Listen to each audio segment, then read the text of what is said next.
Hello everyone, this question appears in Class 7th NCERT chapter of Algebraic expression. This is first question of its exercise 12.3.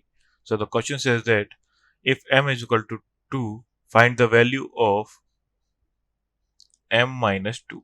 So m minus 2 is equal to m की value 2 put कर देंगे. So 2 minus 2 is equal to 0. And second 3m minus 5.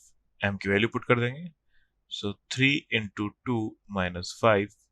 So 6 minus 5 is equal to 1. Part third is 9 minus 5m. So m की value 2 put कर देंगे. 9 minus 5 into 2 is equal to 9 minus 10 is equal to minus 1. Fourth part is 3m square minus 2m minus 7 is equal to m की value put कर देंगे.